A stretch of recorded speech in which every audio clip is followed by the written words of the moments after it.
नमस्कार, मैं पूजा प्रिया live cities के एस्ट्रो चैनल में आपका स्वागत है। इस बार शारदीय नवरात्रि की शुरुआत 7 अक्टूबर से होने वाली है। नवरात्रि में घर घर में कलश स्थापना के साथ पूजा अर्चना का दौर चलता है। उस वक्त नवरात्रों में लहसुन और प्याज के सेवन से बिल्कुल परहेज किया जाता है। हिंदू रीति रिवाज और लगभग हर धार्मिक कार्यक्रम में यह नियम रहता है।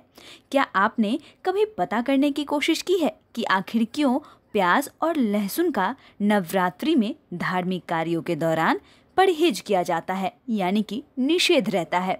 प्याज और लहसुन न खाए जाने के पीछे सबसे प्रसिद्ध पौराणिक कथा 2 राक्षस राहु और केतु से जुड़ी हुई है। जब देवता और असुर दोनों मिलकर समुद्र मंथन कर रहे थे, तब समुद्र मंथन के दौरान जब समुद्र से अमृत के कलश को निकाला गया तो देवताओं को अमृतत्व प्रदान करने के उद्देश्य से भगवान विष्णु ने मोहिनी रूप धारण किया और राक्षसों को चकमा देकर सभी देवताओं को अमृत पिलाने लगे।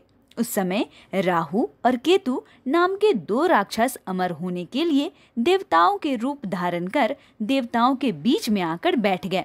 भगवान विष्णु ने गलती से राहु और केतु को भी अमृत पिला दिया, लेकिन तभी उन्हें सूर्य व चंद्रमा ने बताया कि यह दोनों राक्षस है।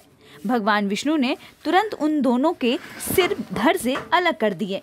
इस समय तक अमृत उनके गले से नीचे नहीं उतर पाया था और चूंकि उनके शरीर में अमृत नहीं पहुंचा था, इसलिए उनका शरीर उसी समय जमीन पर गिरकर नष्ट हो गया।